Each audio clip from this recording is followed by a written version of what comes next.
Vamos dar início, então, ao nosso estudo hoje. Vamos orar para que tenhamos tempo.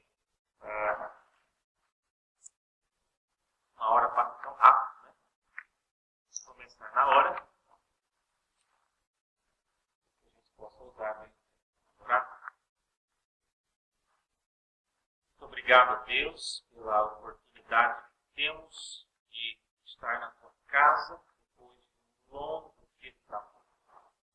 Para muitos, a Deus, um dia bastante puxado, e ainda temos um resto de jornada para chegar em casa. Por isso, a Deus, pedimos que o Senhor renove as nossas forças e ajude-nos a compreender e a aprender um pouco mais do que eu falar. Já que fazemos isso com um propósito único de edificar as nossas vidas e também daqueles que o Senhor confiou ao nosso cuidado.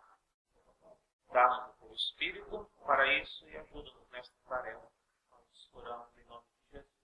Amém. Amém. Nós, tanto tempo, né? Falei aqui. Alguém anotou aí onde eu parei? É que eu cheguei a falar sobre o dom, a manifestação do Espírito Santo dando o dom de liderança para os reis de Israel. Eu falei sobre isso? Falou, né? Foi. Okay. O que eu falei sobre isso? Não, sim, pode falar o que é? As nossas vidas. Ok. Certo.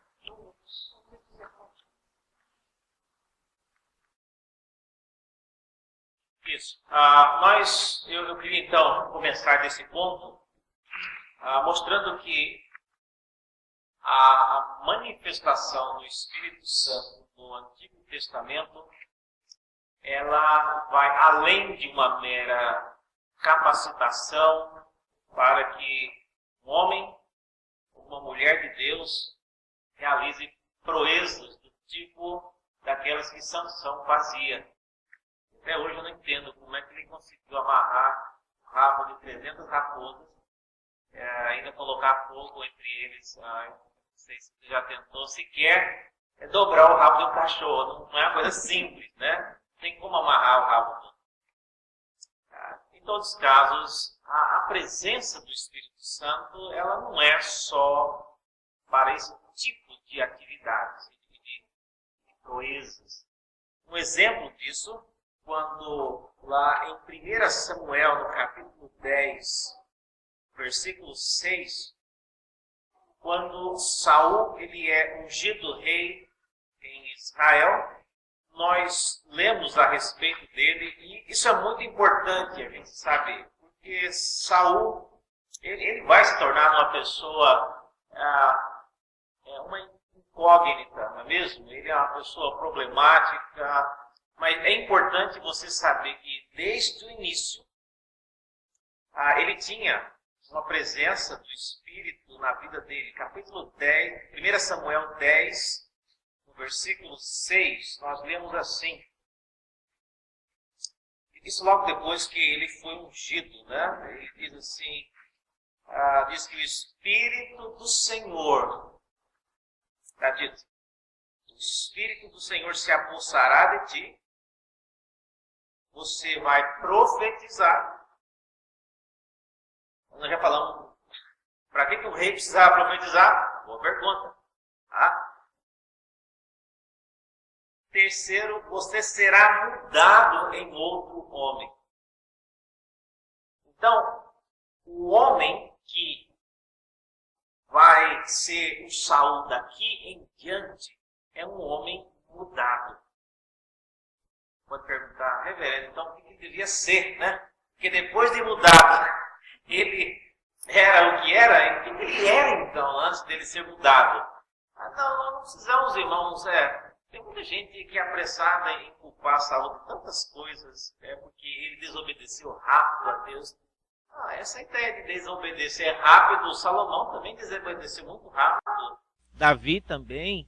A questão é que Saul, ele não se arrependeu na mesma rapidez que ele desobedeceu. E nisso você vê uma grande diferença de Saul para Davi, por exemplo.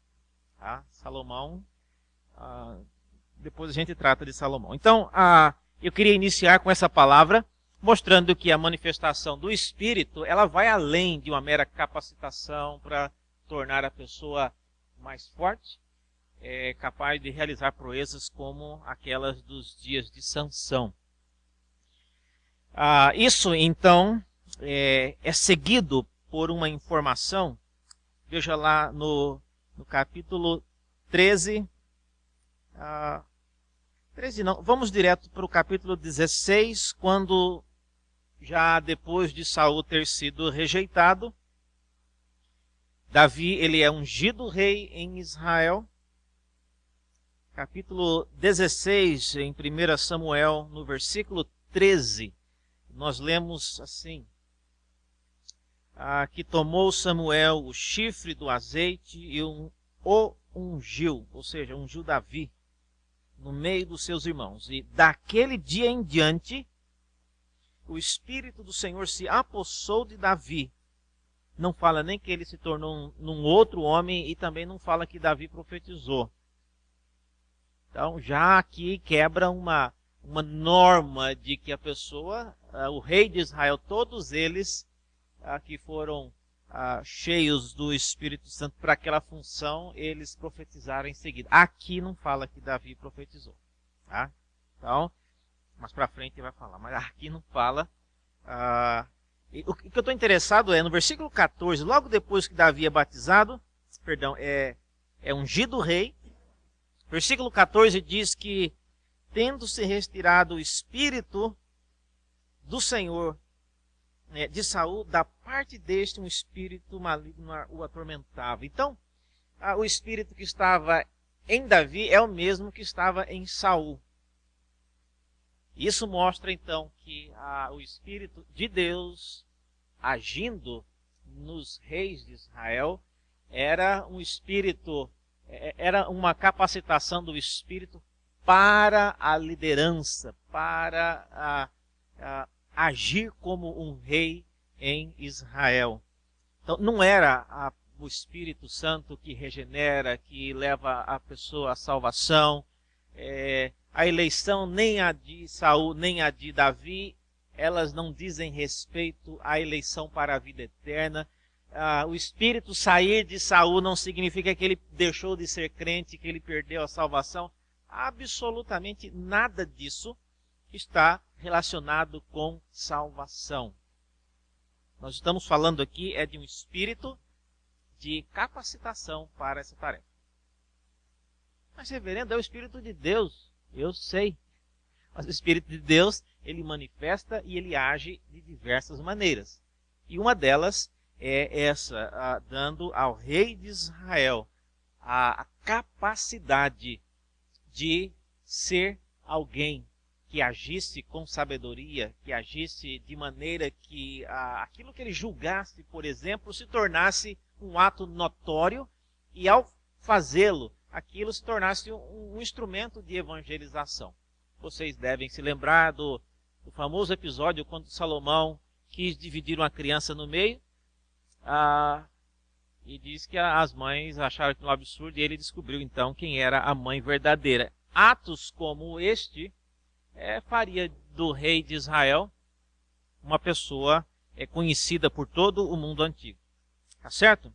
Então, basicamente, por causa de episódios como esse, o Espírito saindo de um, entrando no outro, as pessoas às vezes são inclinadas a pensar que o Espírito Santo no Antigo Testamento era apenas uma coisa transitória, não era uma coisa definitiva como no Novo Testamento. Depois que lá em Atos 2, o Espírito desceu, aí acabou.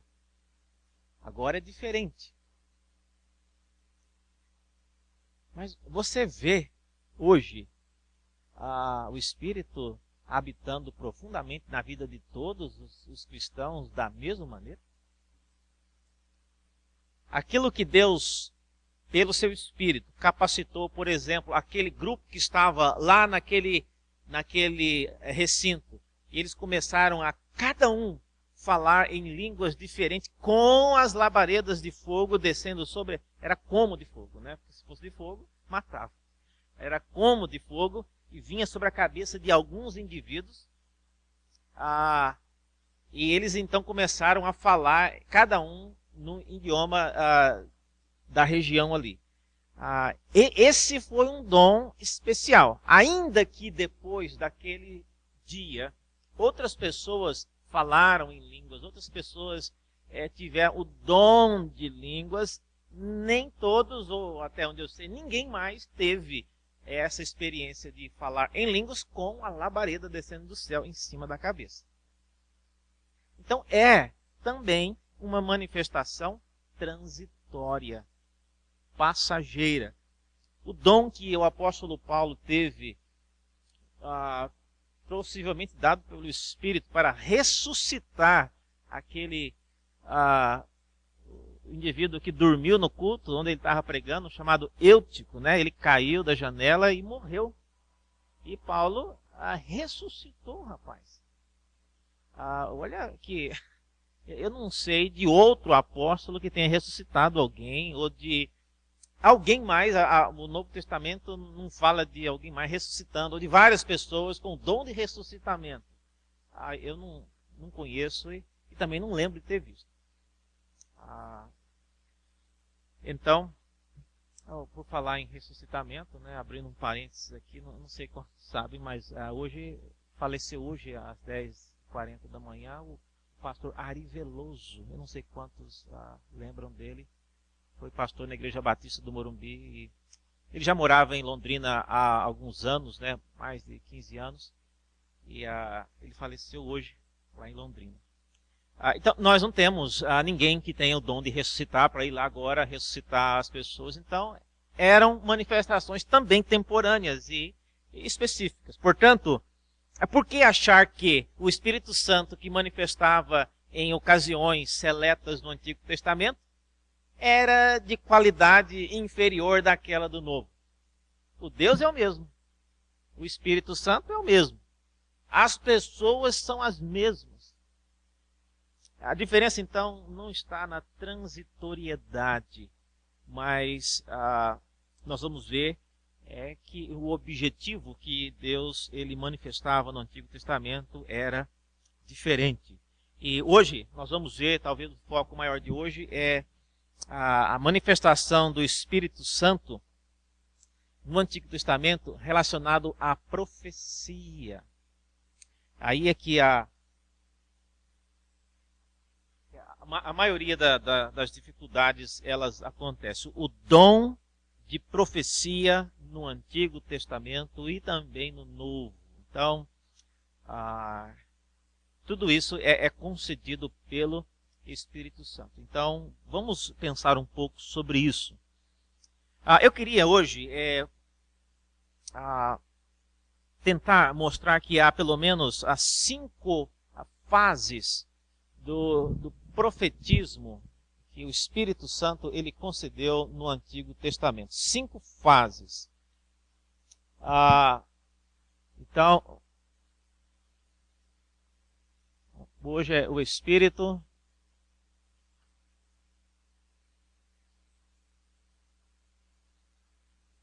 e o profetismo.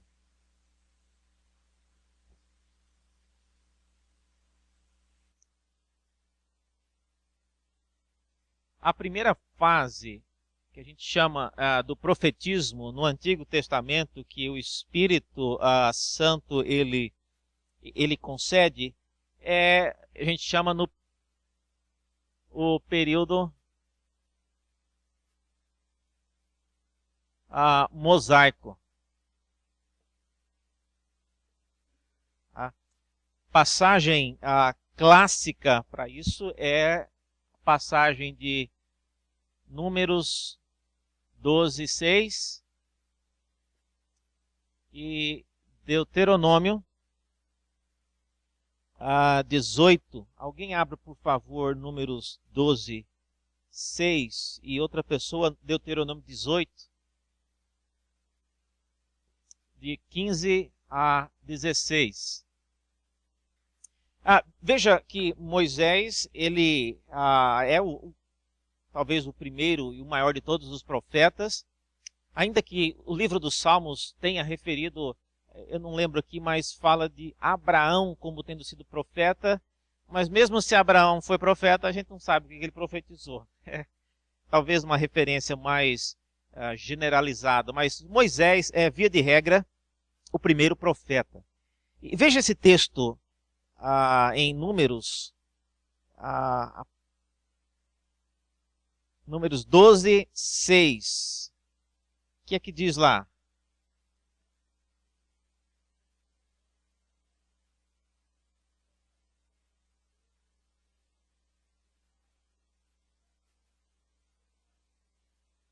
E próximo versículo, por favor. Aham.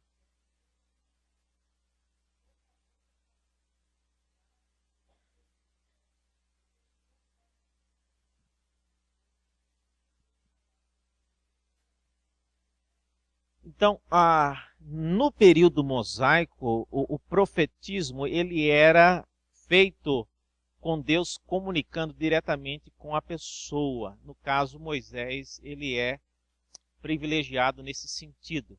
Mais adiante, nós lemos que Moisés era alguém com quem Deus conversava como um amigo conversando com outro amigo. Então, esse é um período extremamente importante e é um período de profetismo, porque Moisés ouvia aquilo que Deus tinha para dizer e voltava e dizia aquilo ao povo. É essa a dinâmica básica de um profeta. Ele ouve o que Deus tem para falar e entrega a mensagem para o destinatário. Então, esse era o período mosaico. Passagem de Deuteronômio fala, interessante, veja lá.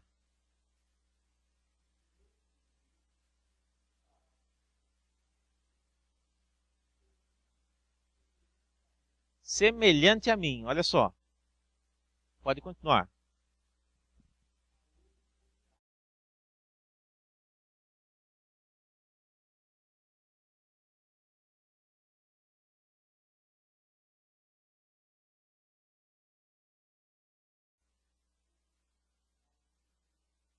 Isso. Então, o próprio Moisés, ele já anunciava que viria alguém depois dele semelhante a ele.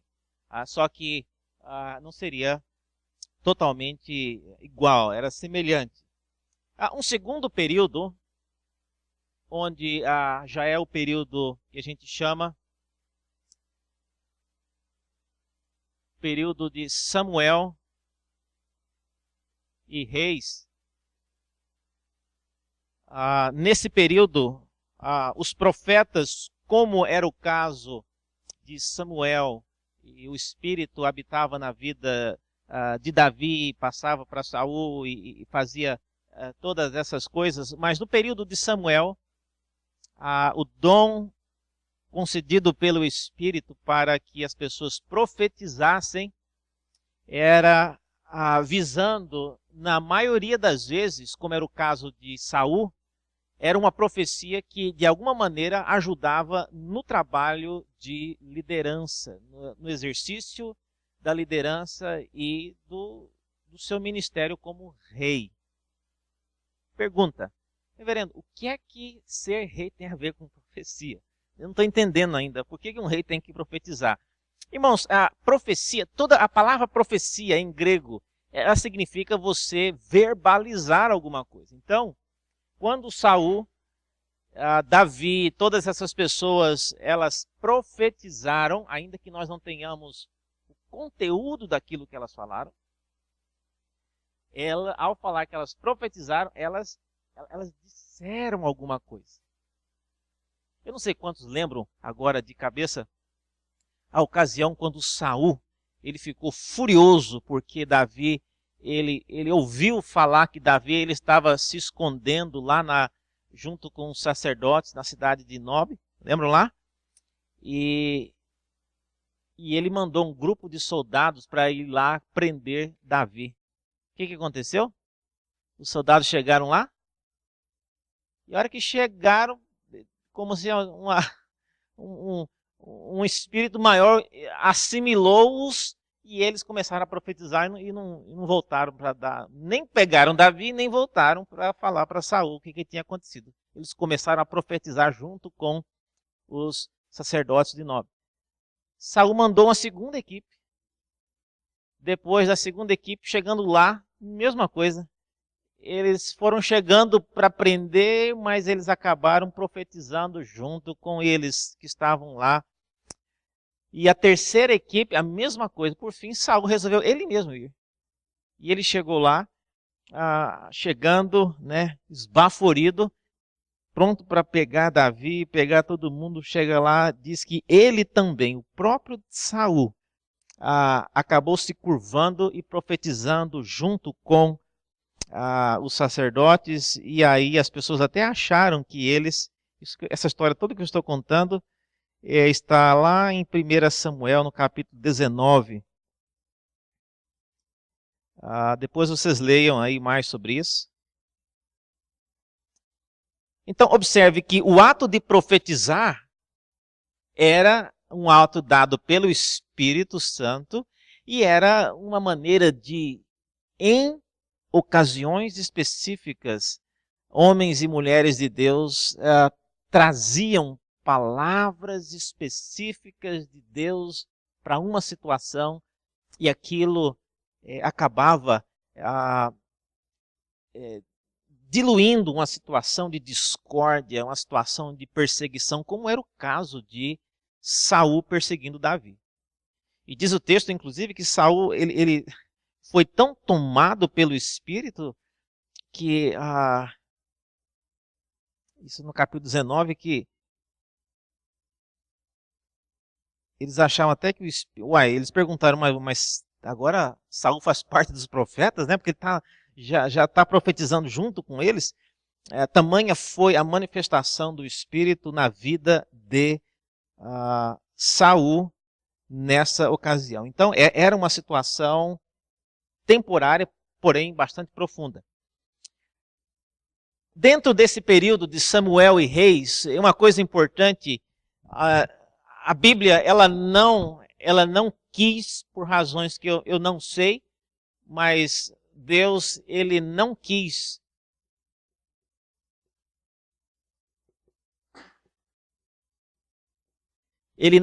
registrar as profecias dos profetas desse período.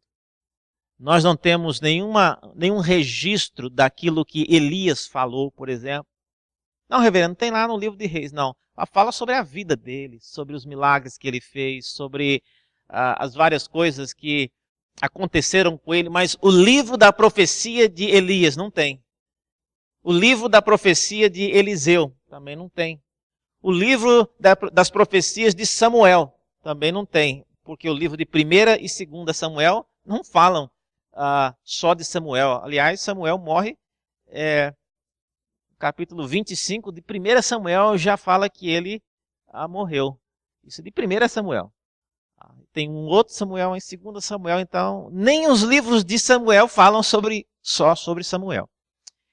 Então, uma das características desse período aqui é que o registro não aconteceu. O Espírito agiu, mas ele não quis que fosse registrado o conteúdo daquilo que foi falado, mas fosse registrado a vida e a obra dos profetas que falaram nesse período. E eram gente grande, gente importante. Olha, nós temos Samuel, nós temos Elias, nós temos Eliseu. Eliseu curava até morto, lembra? Ele estava morto lá na cova dele, um soldado caiu, encostou na perna dele e ressuscitou. Então, olha, mas não temos nenhum livro, relato das profecias de Eliseu. Devia ser uma coisa até importante, mas Deus achou que não era necessário naquele momento. Nesse período, por exemplo, você vai encontrar profetas como Balaão, que a gente não sabe exatamente de onde veio, ele um jeito meio estranho de profetizar.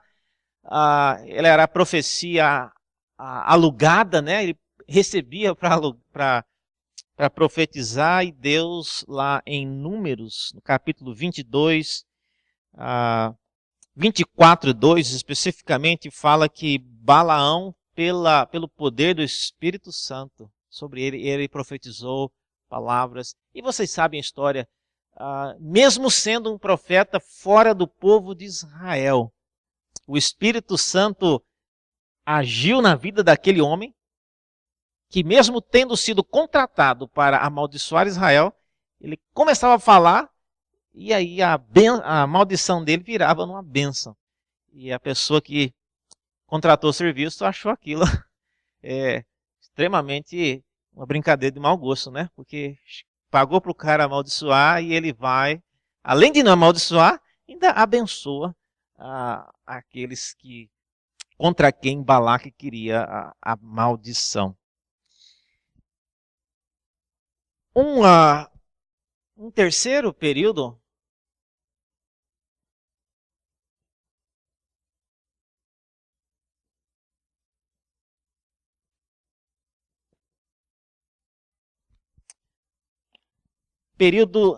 davídico. Davi, ele é descrito como alguém que profetizava. Alguma pergunta até aqui, irmãos? Eu estou caminhando assim meio rápido. Alguma pergunta até aqui? Sim.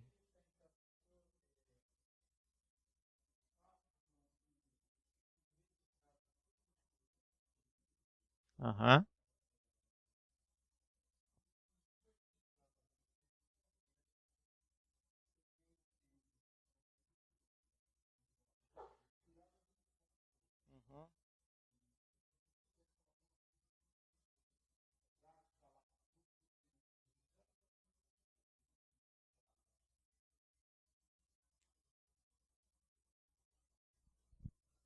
Nesse período, irmão, o que não foi registrado, como eu disse, é o conteúdo das palavras.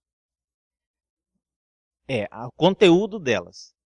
Mas muita coisa foi registrada a respeito da vida e das obras desses homens.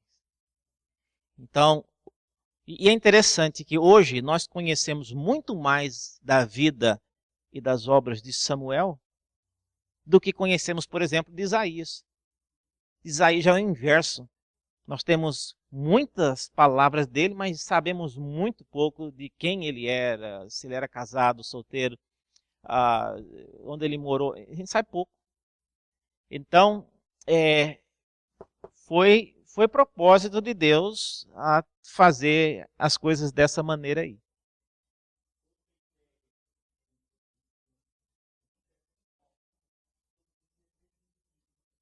Sim, é.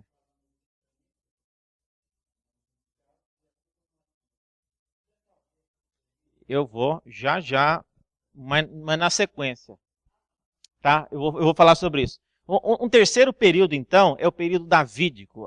Davi, ele, quando eu estou tentando achar aqui, eu escrevi uma coisa recentemente, eu achei interessante, eu não está nesse esboço meu aqui, mas Davi, fala que ele profetizava com harpas. Eu gostei dessa expressão, profetizar com harpas e adufes. Então, deixa eu ver se eu acho aqui. Alguém sabe onde tem esse...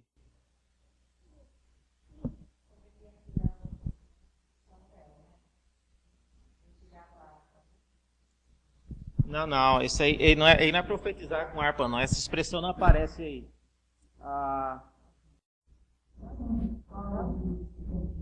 Isso, né? Você lembra de algum texto, Tom? Não. Aí é quando ele espanta o espírito cantando.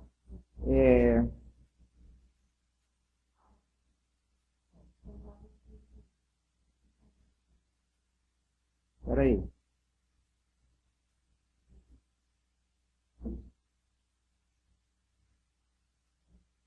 Olha aí, aqui, um exemplo aqui, ó. 1 Crônicas 25.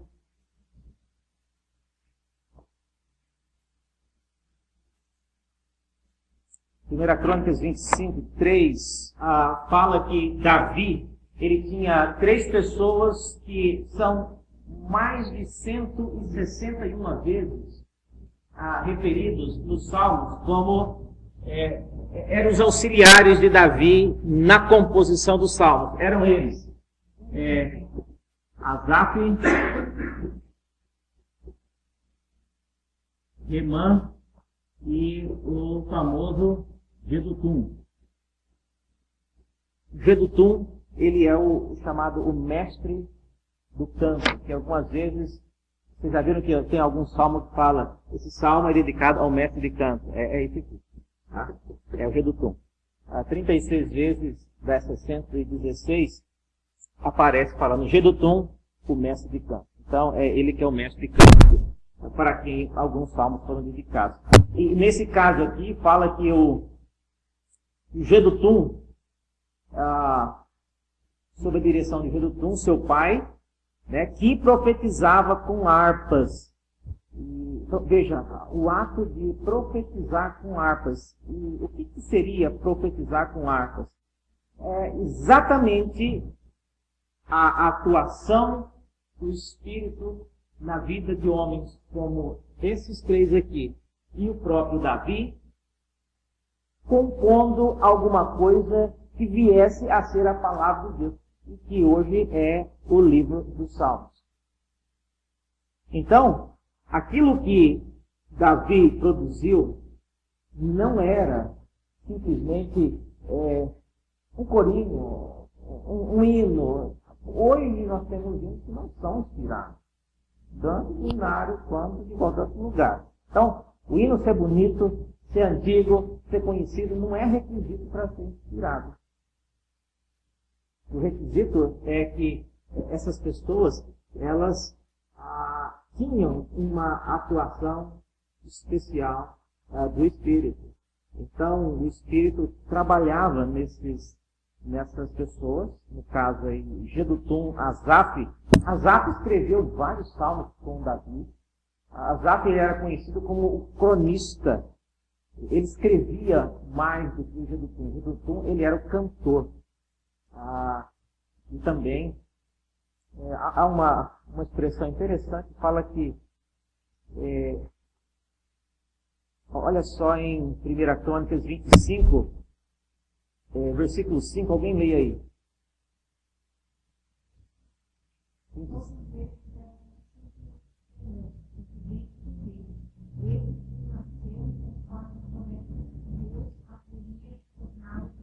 Então, além disso, essa expressão de que ele era vidente do rei, a vidente, infelizmente, essa palavra hoje tem uma conotação diferente, né?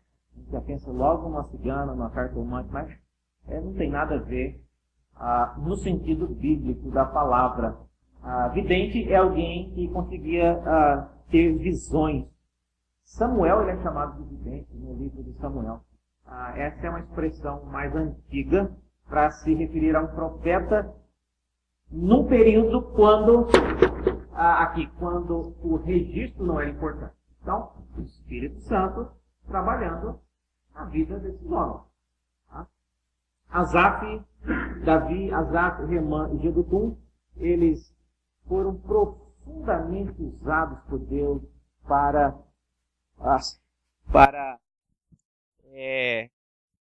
escrever coisas inspiradas. Eu acredito, eu não tenho como provar isso, mas eu acredito que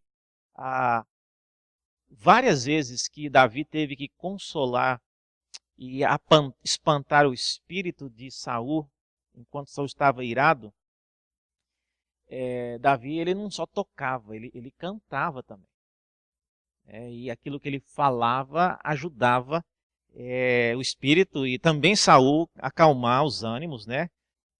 Por que eu acredito nisso? Veja lá no capítulo 16 de 1 Samuel, uma das qualificações de de Davi era, veja lá, 1 Samuel 16, versículo 18. Nós já falamos sobre isso aqui, eu acho.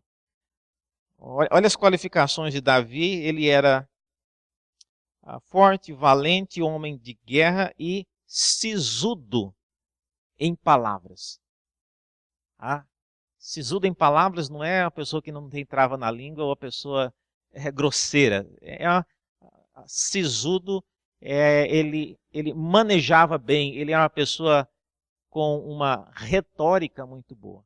E, obviamente, isso foi estampado nos salmos que ele escreveu. Então, é bem possível que Davi tenha escrito muitos salmos, inclusive alguns salmos que ele escreveu, ele mesmo diz, esse salmo eu escrevi quando estava fugindo de Saul, da caverna tal e tal. Então, você vê que o contexto era esse mesmo. Então, ele escreveu em momentos como esse. Bom, essa aula não é sobre salmos, né? É sobre o Espírito Santo. Então, não vamos entrar aqui. O próximo período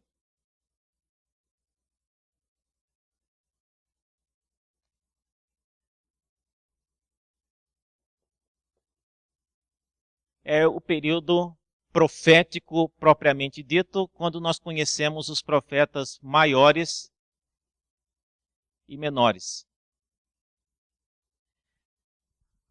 A atuação do Espírito Santo nesse período, ela é totalmente diferente daquela nos profetas chamados profetas aqui no período de Samuel e Reis. Porque aqui você tem o interesse da parte de Deus que o Espírito Santo, quando atuando nesses homens, ele pudesse capacitá-los para registrar aquilo que eles estavam falando. E isso faz toda a diferença.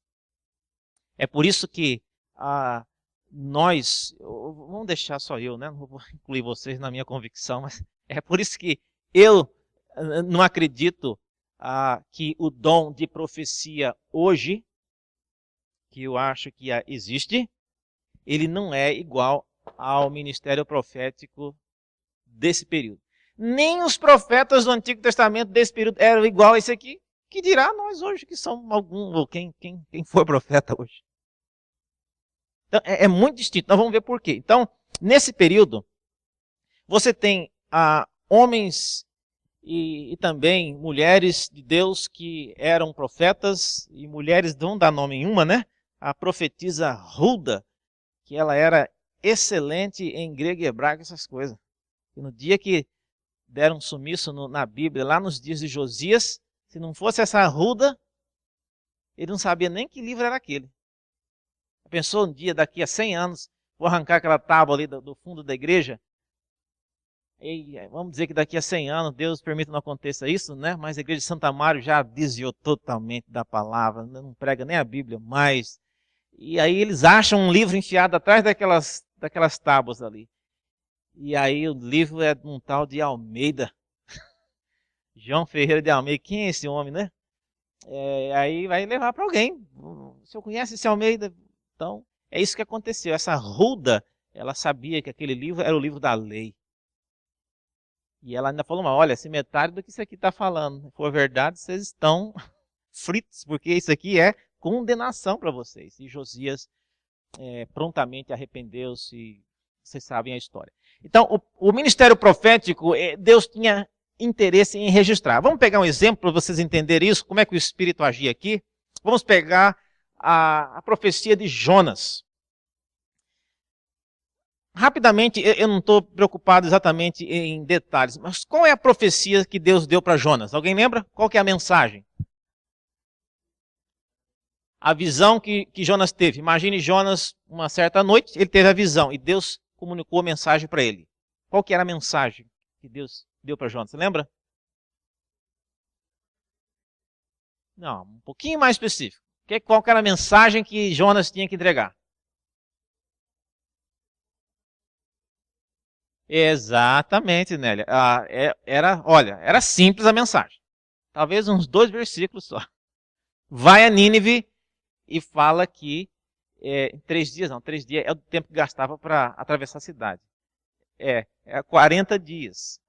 Se não converter, eu vou subverter a cidade. E aí, essa era a mensagem. Simples, não tinha muita complicação. Então, aquilo que Deus, pelo Espírito, comunicou para Jonas foi essa mensagem, digamos, de 2 versículos. Aí você tem, então, a visão. A visão foi a mensagem. Vamos imaginar aqui 2 versos. No livro de Jonas, o que é que você tem narrado no livro de Jonas? A profecia é só 2 versículos. E o resto? O resto, no livro de Jonas, você tem a parte da entrega. Não necessariamente a desobediência, mas todo o processo que envolveu Jonas, ele ir, antes de ir, ele tentou fugir, mas tudo isso faz parte de um processo de entrega da mensagem. Não é a mensagem. O fato de Jonas querer ir para outro lugar e ter sido engolido pela baleia, isso aí não faz parte da mensagem que Jonas teria que entregar a Nínive. Vocês estão entendendo? Aquilo que ele recebeu em sonho e visão, veio da parte de Deus, é só isso aqui. O Espírito Santo concedeu a ele esses 2 versículos. O livro que está na Bíblia de vocês hoje, de Jonas, tem 4 capítulos. Não é só 2 versículos. E de onde que veio o resto? O resto é um relato detalhado de tudo o que envolveu na entrega da mensagem desse livro. E o Espírito Santo agia na vida de Jonas também guiando, não fazendo ele teimar, mas guiando o processo dele registrar tudo aquilo que estava acontecendo. Então, nesses profetas aqui, não somente a visão, os 2 versos, mas também tudo que envolveu a entrega e o processo de escrever era guiado pelo Espírito Santo. Tá? Várias vezes vocês devem lembrar aquela expressão que diz assim: e o Espírito se apossou poderosamente do profeta tal, e ele começou a profetizar dizendo isso, isso, isso. Em alguns casos fala que o Espírito me pegou pelos cabelos, e aí a pessoa tinha que ter cabelo, né? Porque senão pegou pelos cabelos e me levou para uma região tal. Em outros casos diz que ele estava às margens do rio Quebar e o Espírito veio poderosamente sobre ele e ele começou a ter visões. Então, essas são manifestações de Deus por meio do seu Espírito, capacitando esses homens a verem coisas que as pessoas normais não viam, a ouvir coisas que as pessoas normais também não ouviam, depois registrá-las. E hoje você tem um livro de Jonas que não só esses 2 versos, mas toda a história de Jonas é palavra de Deus. Pergunta. Eu que estou fazendo a pergunta. Será que é importante, reverendo, toda essa gastação de tempo aqui contando que Jonas foi para lá, foi para cá? E por que não, o livro de Jonas não foi só a mensagem mesmo, né? O importante é que Nínive tinha que se arrepender, se não arrependesse, Deus ia destruir. Não é essa a mensagem? Essa é a mensagem. Inclusive tem até alguns teólogos por aí que são mais, não gostam da Bíblia. Não sei por que é teólogo, né, se não gosta da Bíblia. Mas eles não acreditam que Jonas realmente foi engolido por uma baleia. Eles até acham que Jonas pode ter engolido a baleia, mas a baleia engoliu Jonas, não. Acha que isso é uma ficção e que, dizem eles, a mensagem de Jonas é mais com respeito à obediência e desobediência. Não faz a menor diferença se Jonas foi engolido, se não foi. Isso não é importante, dizem eles. Sim, Tom. Um grande peixe, né?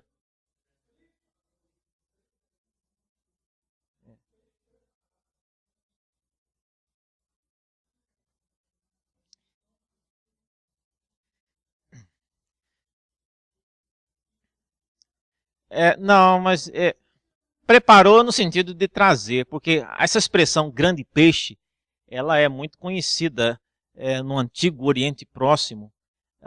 Devia ter muito desses grandes peixes e a própria, não vem ao caso aqui, eu estou falando coisa, mas a mitologia na Assíria acreditava que eles adoravam inclusive esse grande peixe. Então foi extremamente sugestivo da parte de Deus ter providenciado que o grande peixe engolisse Jonas, o profeta que posteriormente foi entregar mensagem para Nínive. Mas em todos os casos, é importante que toda essa novela a respeito de Jonas, por que não foi só a mensagem?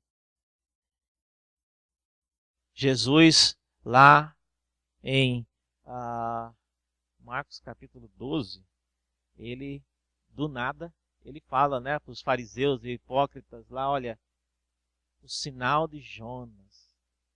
E qual foi o sinal de Jonas que Jesus menciona? É o fato de ele ter passado 3 dias debaixo, dentro da barriga do peixe. Aí, então quer dizer que isso não foi por acaso. Os 3 dias debaixo da barriga do peixe, embora não fizesse parte da mensagem, fazia parte da intenção de Deus em registrar algo que servisse de ilustração para gerações séculos e séculos depois de Jonas.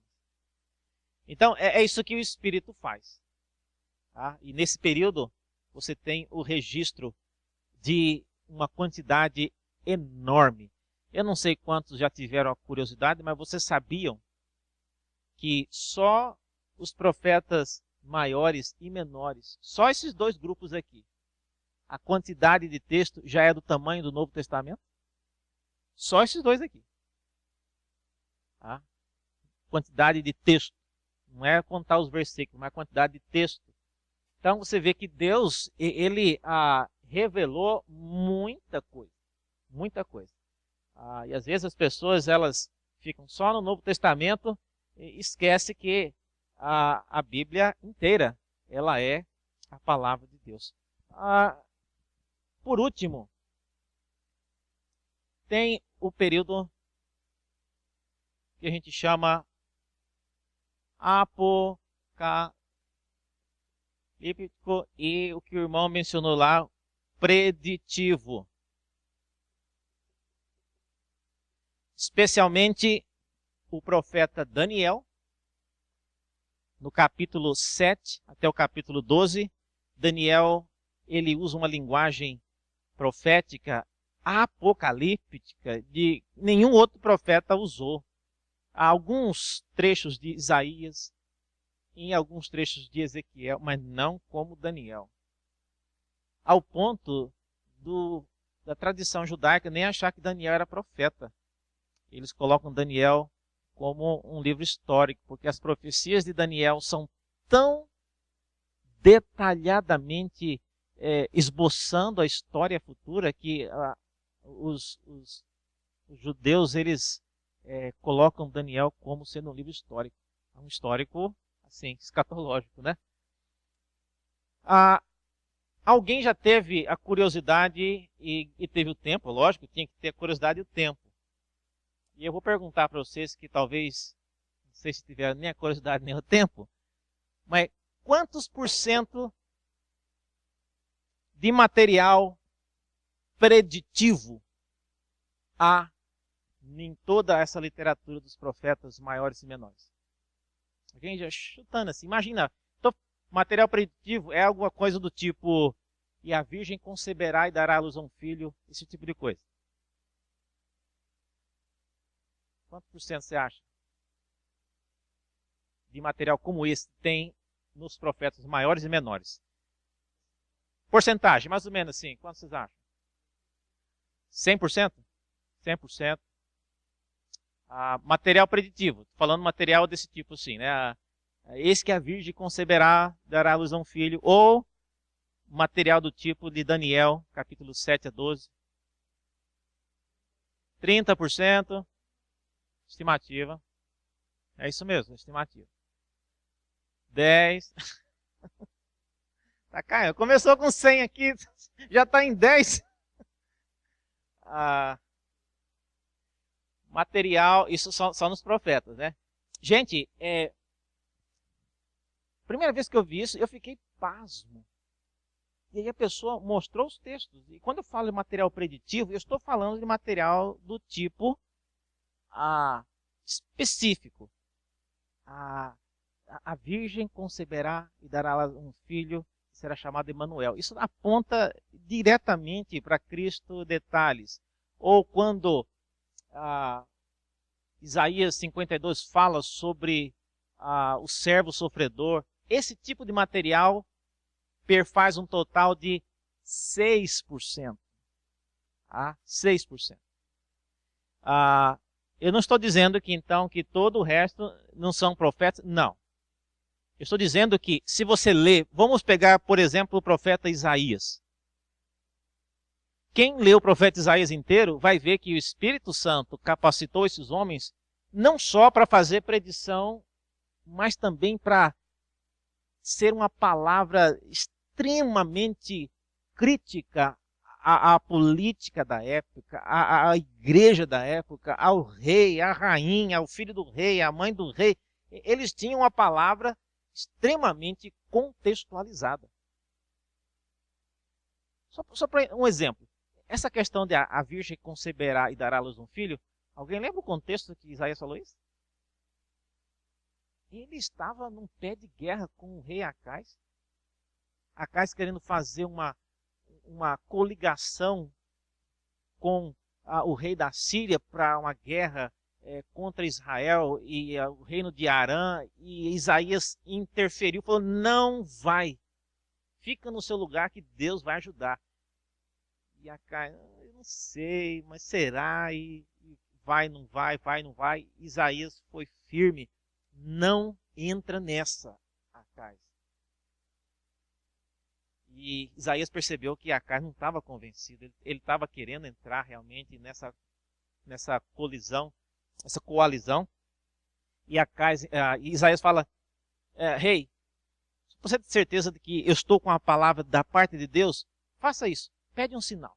Pede um sinal que eu vou te dar um sinal agora aqui, como prova de que a minha palavra é da parte de Deus. E Acais parece que já tinha até combinado o acordo, já estava só mesmo cozinhando o galo com Isaías. E Acais, não, eu não vou pedir sinal não vou tentar o Senhor. E aí Isaías fica numa fera com ele. Você é um rei de vale nada, você não pediu um sinal, mas eu vou te dar um sinal. E aí é que ele fala no capítulo 7 de Isaías, eis que a virgem conceberá e dará à luz um filho. Então observe, até esse tipo de material preditivo é usado num contexto extremamente prático e real, que era questões de desobediência da nação. Você pega, por exemplo, profetas como Jeremias. Gente, ele trabalha delongadamente descrevendo a queda de Jerusalém, lamentando a queda de Jerusalém. Então, o material preditivo, ele não é o principal foco desses profetas. É um foco, mas não é o principal. Nos anos 60, eu sou de 68, né, mas eu sei porque eu leio. Mas nos anos 60, houve uma grande crítica à autoridade da Bíblia. Isso fora daqui, nos Estados Unidos. E aí acabou chegando aqui também. E uma das coisas que as pessoas faziam era, para defender a autoridade da Bíblia, mostravam uma quantidade enorme de textos no Antigo Testamento que eram cumpridos no Novo Testamento. Então, eles tinham uma lista enorme. Tem livros só com essas listas. Mais de 300 textos no Antigo Testamento e no Novo, o seu cumprimento.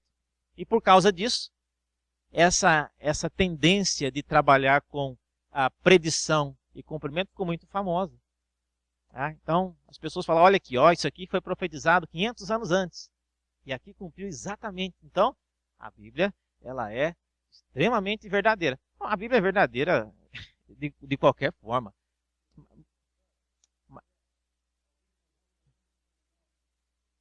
Não, não provou não. Mas o que eu estou falando é que esse trabalho de depender só na predição acabou tirando o foco de outras palavras que o profeta falou. É mais nesse sentido que eu estou falando. Tá? E por que eu estou falando isso? Lembra lá do caso de Jonas? Tá? A mensagem de Jonas, ela envolveu a visão que ele teve, envolveu a entrega, e envolveu também o registro daquilo tudo. Resumo da ópera. O trabalho do Espírito Santo, gente, ele é bem mais profundo do que a gente imagina no Antigo Testamento. Só tomando como exemplo isso aqui.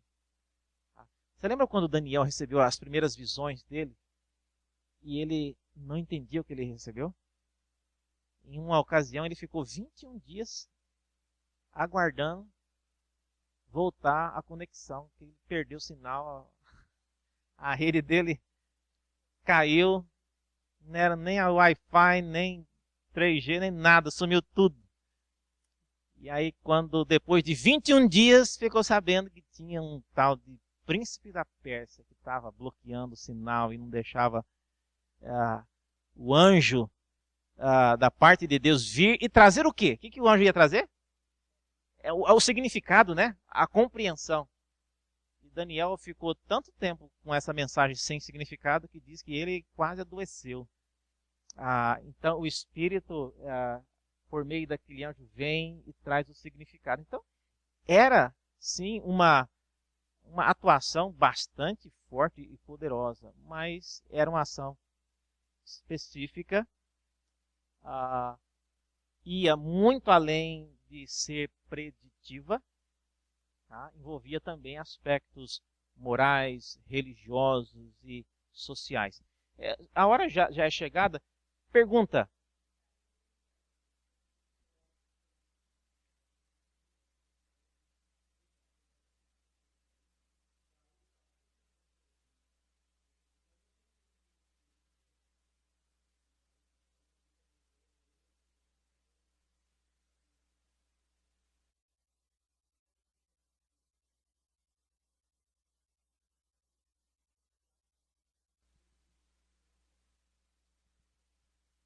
Semana que vem sou eu que vou dar aula?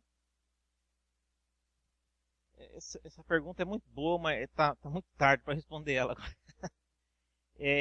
Ela merece uma boa resposta. Eu acho que eu vou responder ela semana que vem. É uma coisa importante. Ele está falando da dupla referência. Davi às vezes fala alguma coisa. Será que é dele mesmo que está falando? Ele está falando de outra pessoa? Isaías 46:8. Alguns textos falam do rei de Tiro, depois a gente acha que está falando de Satanás. Então, aí, de quem que o texto está falando? Isso é importante. É uma boa pergunta. A gente vai falar nisso depois. Gente, o Espírito Santo que agiu nesse profetismo no Antigo Testamento é o mesmo que age naqueles que têm o dom de profecia hoje. Só que quem tem o dom de profecia hoje, ele não tem o dom de profetizar dessa maneira aqui. Por quê? Porque o que você vê, os que veem, né?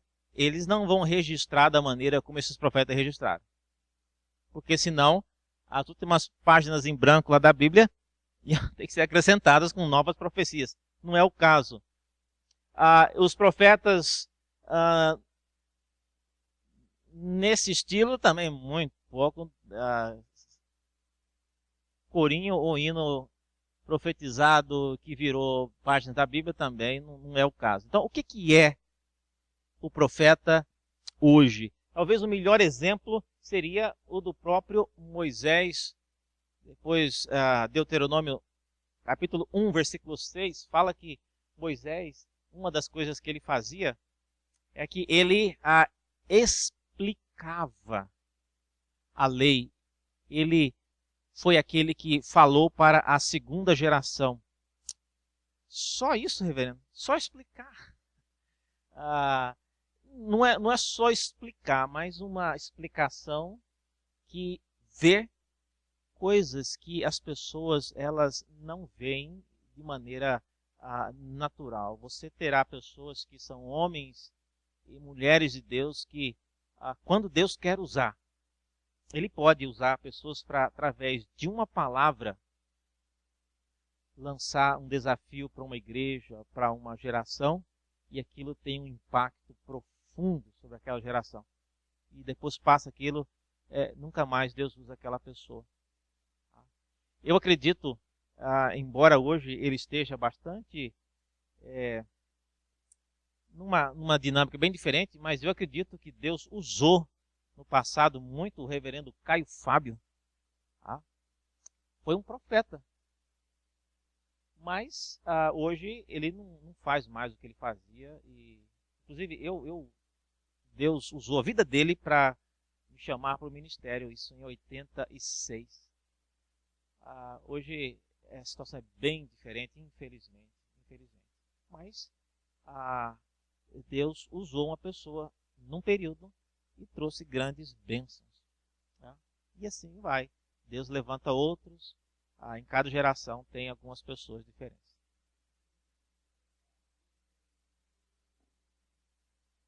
É o quê? Nega. Né?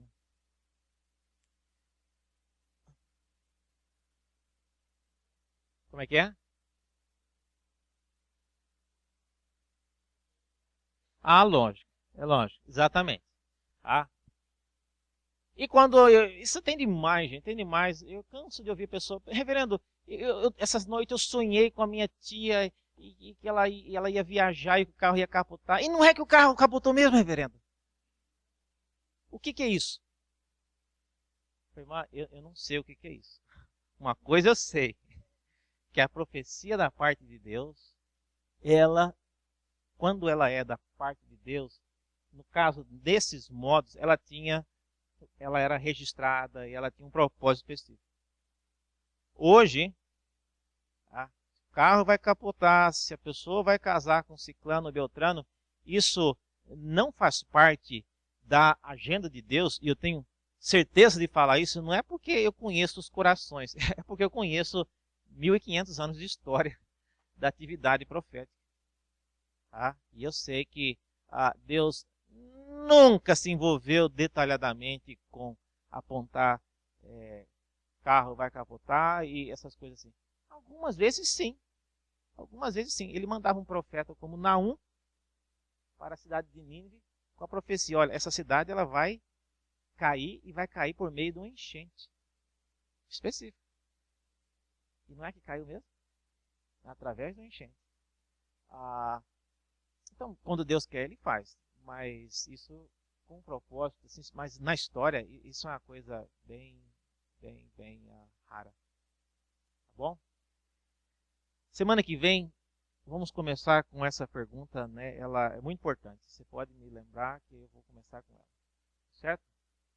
São 9h10. Vamos orar e encerrar aqui a nossa aula hoje. Muito obrigado, Deus, pela Tua palavra e pelas lições que ela nos ensina. E pedimos que o Senhor mesmo aplique em nossos corações e faça produzir bons frutos. Nós não conseguimos fazer isso, muito menos convencer uns aos outros. É Tu mesmo quem faz esta tarefa e nós pedimos que o Senhor faça conforme a Tua vontade. Oramos em nome de Jesus. Amém.